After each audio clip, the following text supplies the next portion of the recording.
पाकिस्तान ही एक ऐसा देश था जो मीडिएट कर पाया between United States of America and Iran and जिसने perhaps रुकवाया world war 3।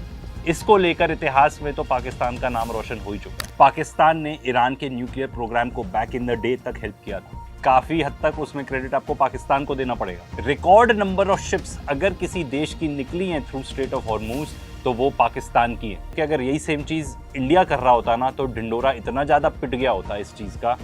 I have no words. अब तो ये भी रिपोर्ट्स आ रही हैं कि कतर एक स्ट्रेटेजिक डिफेंस पैक्ट कर सकता है पाकिस्तान के साथ। देखो कश्मीर तो ऑलरेडी डिस्प्यूटेड था ही, अब पाकिस्तान ने स्टेटमेंट्स देनी चालू कर दी हैं ऑन लद्दाख। मिलिट्री वाइज देखा जाए तो ऑपरेशन सिंदूर के बाद तो पाकिस्तान का स्टेटस बहुत ज्यादा अपग्रेड हो ही चुका है। पाकिस्तान की जो मिलिट्री माइट है वो अगर इंडिया को टेक ऑन कर सकती है तो that means it is a regional power. बहुत लोग बोलेंगे तो फिर पाकिस्तान चले जाओ ये वो, क्योंकि आपको इतना चूरन खिलाया गया है हेट का, आपकी अकल चरने गई है एकदम। हाँ, पाकिस्तान एक टेररिस्ट स्टेट है, पाकिस्तान टेररिज्म को फंड करता है, इंडिया हमेशा यही अलेज करता है।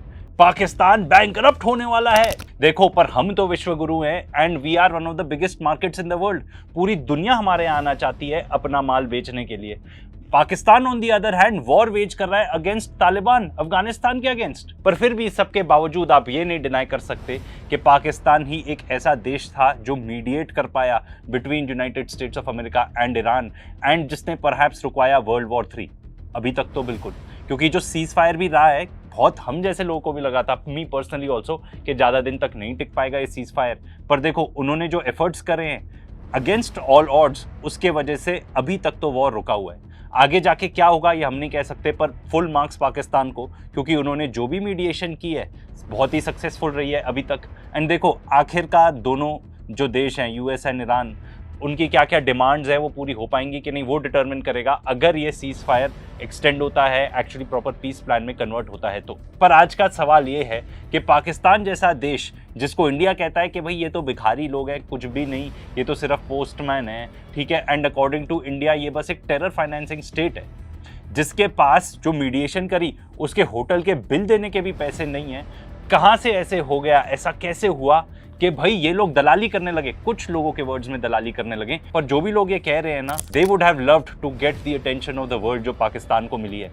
जिस तरीके से पाकिस्तान के ऑफिशियल्स की फोटोज आई है ईरानियन ऑफिशियल्स के साथ, अमेरिकन ऑफिशियल्स के साथ, जो भी ये लोग कह रहे हैं, दे would have wanted nothing more कि भाई पाकिस्तान के ऑफिशियल्स के बजाय उनकी फोटो होती वहां पर। तो भाई आपको ये बात तो अप्रिशिएट करनी पड़ेगी कि एक ऐसा देश जिसके ऊपर ऑलरेडी इतनी सारी प्रॉब्लम्स हो, ये सारी चीजें जो हमने बताई एंड इसके अलावा और भी कितनी सारी प्रॉब्लम्स है वहां पर पाकिस्तान में, पर वो देश आ जाता है एकदम सेंटर स्टेज पे hosting the most important peace talks of our times. इसको लेकर इतिहास में तो पाकिस्तान का नाम रोशन हो ही चुका है। एंड इस पे आप ये और चीज ऐड कर लो कि इतने सालों से फॉर द फर्स्ट टाइम यहाँ बताया जा रहा है नियरली 5 डेकेड्स, मतलब ऑलमोस्ट 5 दशकों से कभी भी ऐसा मौका नहीं हुआ था कि United States of America and Iran के बीच में डायरेक्ट टॉक्स हुई हो। ये सब पॉसिबल हो पाया पाकिस्तान के अंदर, इस्लामाबाद के अंदर। एंड जो सीज फायर इंप्लीमेंट हुआ वो लेबनान वॉर के लिए भी इंप्लीमेंटेड था। वो अलग बात है कि इजराइल सीज फायर वायलेशंस करता रहता है, बिकॉज उनके लिए सीज फायर कोई मतलब ही नहीं रखता। तो पाकिस्तान ऐसा क्यों कर पाया उसके बारे में बात करेंगे, एंड मोर इंपॉर्टेंटली इंडिया के लिए इसका क्या मतलब है। सबसे पहले तो आप ये देखो कि पाकिस्तान का जो रिलेशनशिप है डोनाल्ड ट्रंप के साथ, डोनाल्ड ट्रंप के फर्स्ट टर्म में तो हालत ऐसी थी कि उसने पाकिस्तान को मिलिट्री एड देने से ही मना कर दिया था, क्योंकि उसने बोला कि भाई नहीं, वो लोग टेररिज्म कॉम्बैट ही नहीं कर रहे, हम कुछ नहीं, I don't want anything to do with that. पर अब सेकंड टर्म में क्या होता है, वो इन्वॉल्व हो जाता है ऑपरेशन सिंदूर के दौरान, जहां पे पाकिस्तान कहता है कि हाँ डोनाल्ड ट्रंप ने सीज फायर करवाया, डोनाल्ड ट्रंप कहता है कि मैंने सीज फायर करवाया। इंडिया कभी भी नहीं अग्री करता एंड पाकिस्तान इवन नॉमिनेट कर देता है डोनाल्ड ट्रंप को नोबेल पीस प्राइज के लिए। एंड साथ साथ एक क्रिप्टो डील भी कर लेते हैं वो ट्रंप के साथ, जो ट्रंप का बोर्ड ऑफ पीस होता है उसको भी ज्वाइन कर लेते हैं। गाजा में जो बोर्ड ऑफ पीस बना था उसकी बात हो रही है। And America one of the lowest tariffs देता है पाकिस्तान को, ट्रेड डील अच्छी नेगोशिएट कर लेता है। इंडिया की बाय द वे अभी तक कोई ट्रेड डील नेगोशिएट भी नहीं हुई है। एंड ये भी रिपोर्ट आ रही है कि पाकिस्तान ने first batch of enriched rare earth elements already ship off कर दिए हैं, एक्सपोर्ट कर दिए हैं to United States of America. अब देखो बहुत सारे लोग बोलेंगे कि भाई ऐसा कर दिया, ट्रंप के साथ ये अनएथिकल चीज़ करी, ये करी, वो करी, वॉट एवर इट इज़, उन्होंने अपने देश के लिए बेटर ट्रेड डील तो नेगोशिएट कर ली। उन्होंने ट्रंप के साथ ऐसे अच्छे पर्सनल रिलेशनशिप बनाए हैं कि देखो ट्रंप क्या कहता है आसिम मुनीर के बारे में। Prime minister Sharif of Pakistan, and also I have to say my favorite field marshal from Pakistan, who's not here, but The Prime Minister is here, and you're going to give his regards. Where are you? And हमको आपको बताने की जरूरत नहीं है कि हमारी जो इंडियन मीडिया है वो क्या कहती है आसिफ मुनीर के बारे में। एंड ये ऐसा नहीं हुआ है कि पाकिस्तान अभी ही एकदम जियोपॉलिटिकल स्टेज पर जाग उठा है। बहुत पहले भी 1981 से यूएस एंड ईरान के बीच में जो भी डिप्लोमेटिक टाइज थे, जो भी बातचीत होती थी, वो पाकिस्तानी एम्बेसी के थ्रू होती थी। एंड पाकिस्तान ने अमेरिका को हेल्प करी है मीडिएशन में। बहुत पहले भी 1971 में चाइना को अप्रोच करने के लिए पाकिस्तान ने यूनाइटेड स्टेट्स ऑफ अमेरिका की हेल्प की थी, और उसी के बाद नॉर्मलाइज होते हैं ties between United States of America and China. Pakistan के ईरान के साथ भी काफी टाइम से रिलेशनशिप बहुत अच्छे थे। हाँ, ये डेफिनेटली सही बात है कि ईरान और इंडिया के बेटर थे रिलेशनशिप, बट पाकिस्तान ने ईरान के न्यूक्लियर प्रोग्राम को बैक इन द डे तक हेल्प किया था। तो ईरान का जो न्यूक्लियर प्रोग्राम है आज के डेट में काफी हद तक उसमें क्रेडिट आपको पाकिस्तान को देना पड़ेगा। एंड पाकिस्तान के और बहुत सारे देशों के साथ भी अच्छे रिलेशनशिप है। According to this article Pakistan pariah state बनते जा रहा था, बट ऐसा तो आज के डेट में बिल्कुल भी नहीं है। सबसे पहले तो चाइना और पाकिस्तान के बहुत ही अच्छे रिलेशनशिप है। उस टॉपिक पर तो हमने एक वीडियो भी बनाया है, उसको चेकआउट कर सकते हो। साथ में 3 ऐसे देश थे जिन्होंने खुलकर आकर पाकिस्तान को सपोर्ट किया था ड्यूरिंग ऑपरेशन सिंदूर: चाइना, टर्की, अजरबैजान। इंडिया को किसने आके किया था? देखो, बहुत सारे लोगों को मिसकंसेप्शन है, मैं आज क्लियर करना चाहता हूँ। बहुत लोग कहते हैं कि इजराइल ने आके खुलकर सपोर्ट किया था इंडिया को। नहीं, इजराइल ने जो स्टेटमेंट दी थी आप देख लो, उन्होंने बोला था हम कंडेम करते हैं टेररिज्म को।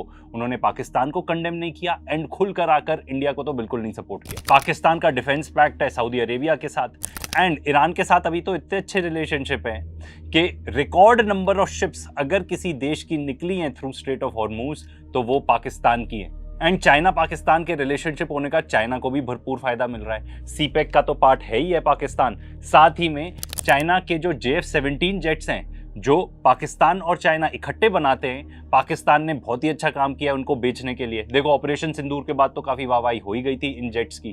तो आज के डेट में अजरबैजान ले चुका है, नाइजीरिया ले चुका है, म्यांमार ले चुका है वो जेट्स।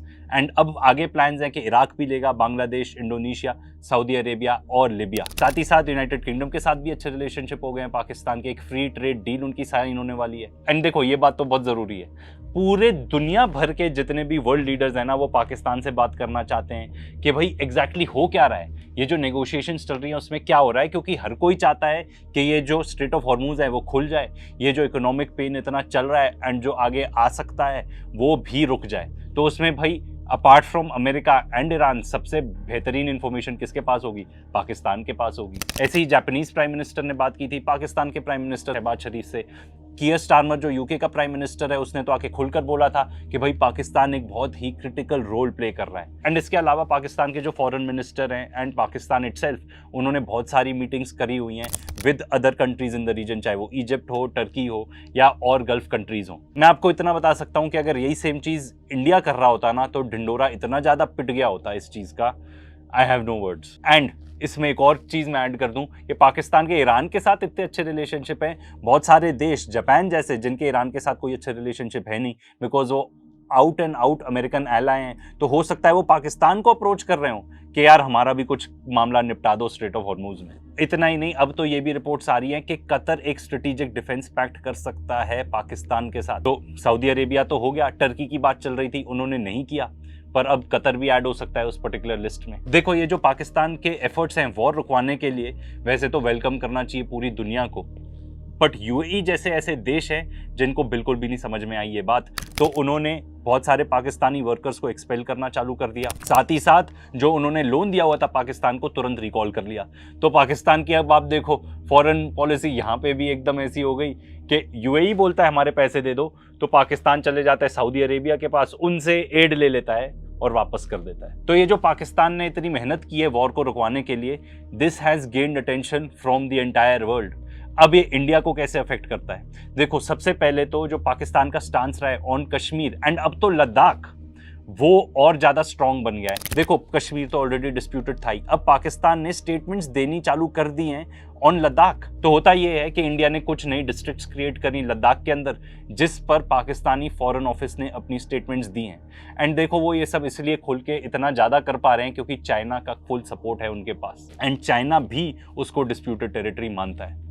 पाकिस्तान की पार्ट है SCO का, शंघाई कॉरपोरेशन ऑर्गेनाइजेशन का। इनफैक्ट इंडिया और पाकिस्तान दोनों जून 2017 में ऑफिशियली फुल मेंबर बन जाते हैं SCO के। एंड आई बिलीव पाकिस्तान ना जो न्यू वर्ल्ड ऑर्डर जो बनने वाला है, जो स्पेशली इस वॉर के बाद, हो सकता है ये वॉर और लंबा चले एंड अमेरिका वैसा सुपर पावर नहीं रहेगा जैसा वो रहा है आज तक। डॉलर भी बहुत ज़्यादा डिक्लाइन हो जाएगा, डॉलर नहीं रहेगा रिजर्व करेंसी। इसके बारे में तो हम आपको पहले भी बता चुके हैं, क्योंकि ये एक लॉ ऑफ फिजिक्स है, ऐसा होता ही है, होना ही है ऐसा। तो जो पाकिस्तान की लीडरशिप है वो इस बात को अच्छे से समझती है, उन्होंने ट्रंप को अच्छे से सेट कर रखा है, ठीक है, उससे तो अच्छे रिलेशनशिप है ही। एज अ रिजल्ट अमेरिका के साथ अच्छे रिलेशनशिप है, चाइना के साथ तो बहुत बढ़िया है ही है रिलेशनशिप। 80% ऑफ मिलिट्री इक्विपमेंट जो पाकिस्तान के पास है वो चाइना से आता है। अब तो रशिया के साथ भी अच्छा खासा रिलेशनशिप है, क्योंकि पाकिस्तान और रशिया बात करते हैं कि भाई सिक्योरिटी आर्किटेक्चर कैसा होना चाहिए एशिया में, तो भाई वहाँ की लीडरशिप तो अच्छे से समझती है आने वाला टाइम कैसे होने वाला है। एंड सबसे इंपॉर्टेंट बात तो ये है, हम जिस एरिया में रहते हैं, हम जिस इलाके में रहते हैं, जिस कॉन्टिनेंट में रहते हैं, वहाँ पे आसपास पड़ोसियों के साथ तो हमारे अच्छे रिलेशनशिप होने चाहिए। पाकिस्तान ये बात अच्छे से समझता है। एंड वेयरएज इंडिया अभी भी पार्ट बना हुआ है क्वाड अलायंस का। देखो मैं ये बात नहीं कह रहा हूँ, बट प्रोफेसर जेफरी सैक्स जैसे लर्नड लोग ये बात बता चुके हैं कि India should exit the quad. कोई फायदा नहीं होने वाला इंडिया का इसमें। एंड खास तौर पे ये तो इतिहास गवाह है इस चीज़ की। एंड अभी जो ईरान वॉर में हुआ हमने उसमें और देख लिया कि अमेरिका अपने एलाइज को कैसे ट्रीट करता है। पाकिस्तान न्यू वर्ल्ड ऑर्डर समझता है and it may become a part of BRICS. In fact अभी इंडिया ही ऑब्जेक्शन रेज करता है कि नहीं, Pakistan should not be a full member of BRICS. China and Russia चाहते हैं कि नहीं, इट शुड बी। एंड अगर देखा जाए आज के डेट में सबसे नॉन अलाइंड मेंबर ब्रिक्स का इंडिया ही है। जब ब्रिक्स करेंसी की बात होती है तो इंडिया कहता है वो अनरियलिस्टिक है। जब BRICS war games carry out होती है जहां पे बहुत सारे कंट्रीज अपने शिप्स भेजते हैं, ठीक है, उसमें पार्टिसिपेट करने के लिए, देखो ये कैरी आउट हुआ था साउथ अफ्रीका के अंदर। कई ऐसी कंट्रीज है जैसे कि ब्राजील, इजिप्ट, इंडोनेशिया, इथोपिया, जिन्होंने एक्चुअली ड्रिल्स में पार्टिसिपेट नहीं किया था, पर वो कम से कम एज ऑब्जर्वर्स तो थे। इंडिया ने एज ऑब्जर्वर भी नहीं ज्वाइन किया था। एंड अगर मिलिट्री वाइज देखा जाए तो ऑपरेशन सिंदूर के बाद तो पाकिस्तान का स्टेटस बहुत ज़्यादा अपग्रेड हो ही चुका है।